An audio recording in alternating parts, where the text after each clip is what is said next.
بسم اللہ الرحمن الرحیم۔ جو آج کل صورتحال چل رہی ہے اس پہ تھوڑی سی بات کرتے ہیں۔ بات کچھ حوالوں سے ہے، یا کچھ حوالے میں دیتا ہوں، آپ کا کام ہے کہ ان کو اس پوری ڈاٹس کو کنیکٹ کریں اور اس کے مطابق فیصلہ کریں۔ ہمیں فیصلہ کرنے کی ضرورت ہے ایز اے نیشن۔ لوگوں کو چاہیے اپنی ذمہ داری کا احساس کریں، سمجھیں، اور پھر جو بھی کسی کے بس میں جتنا بھی کنٹریبیوشن وہ کر سکتا ہے وہ کرے۔ 1986 خان پاکستان ٹیم کا کپتان تھا اور دورہ تھا سری لنکا کا۔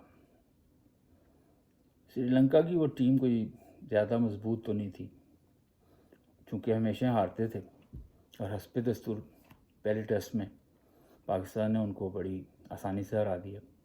اگرچہ امپائرز کا جو رویہ تھا وہ انتہائی افسوسناک تھا، کسی بھی فیئر پلے کے جو زمرے میں نہیں آتا تھا۔ بہرحال جب دوسرا کینڈی ٹیسٹ پہلا ہوا، پاکستان جیت گیا۔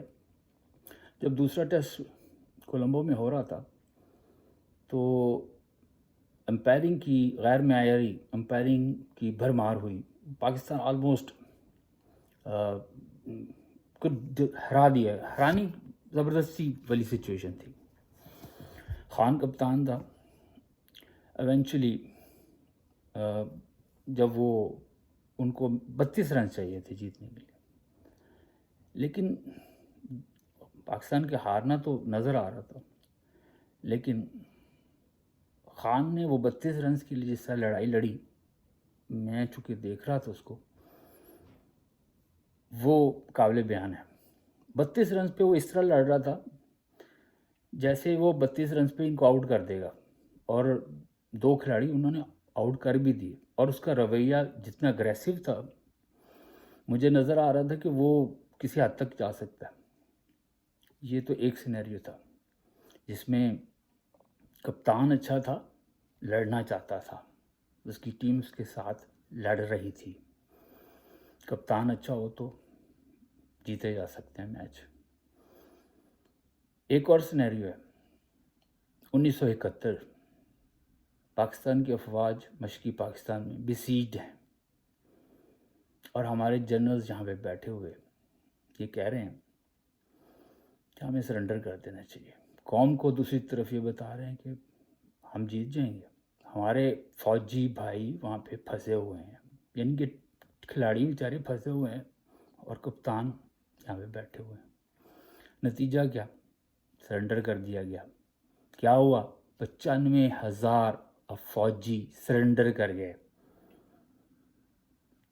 یہ اسلامی تاریخ کا بدترین واقعہ تھا کہ بغیر لڑے 95,000 فوجی ہتھیار ڈال گئے، اور ہمارے جنرل نے اس وقت کہا، ہتھیار ڈالنے والے شیر نے، it's a part of the game, یہ پارٹ آف دی گیم ہے۔ جب کپتان اچھے نہ ہو تو ایسا ہوتا ہے۔ ایک اور سینیریو، کارگل وینچر ہو رہا ہے، اور وی پی ملک جو چیف تھا، آرمی چیف انڈین، وہ اپنی کتاب میں لکھتا ہے کہ ہم ان کو مجاہدین سمجھ رہے تھے، اور ہمیں را کی رپورٹ بھی یہی تھی۔ 1 مہینہ ہم یہی سمجھتے رہے اور اسی حساب سے ڈیل بھی کرتے رہے۔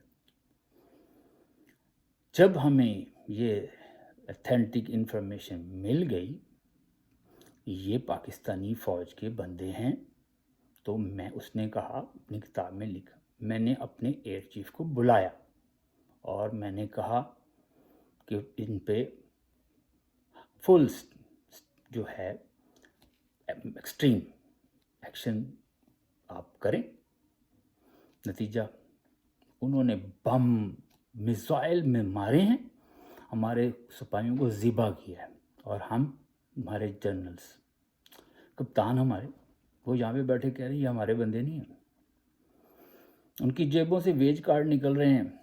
وی پی ملک نے اپنی کتاب میں لکھا، ان کی جیبوں سے ویج کارڈ نکل رہے ہیں۔ ہم نے توقیر ضیاء جو اس وقت آپ ڈی جی ملٹری آپریشن تھا، اس کو جب بلایا اپنی لاشیں حوالے کروائیں تو ان کی جیبوں سے ویج کارڈ بھی ان کو دکھائے، تو اس نے آگے سے کہا بڑے بیوقوف تھے یہ ایک اور سینیریو ہے۔ کپتان اچھے ہوں تو پھر ٹیم لڑتی ہے۔ افسوسناک مسائل ہیں، بہت سارے ہیں، اگر لکھا جائے تو صفحے کالے ہو جائیں، بڑی دردناک سٹوری ہے۔ ایک اور سین ہے، لیاقت علی خان رشین ٹرپ پہ جا رہا تھا، ایک نیوٹرل پالیسی کی طرف، ہر جانبدار پالیسی کی طرف کوشش، ویسے اس میں لمبی ڈیٹیل باہر۔ لیاقت علی خان کو اسیسینیٹ کیا جاتا ہے اور اس کا جو مرڈرر ہے وہ بھی موقع پہ ہی اسے مار دیا جاتا ہے۔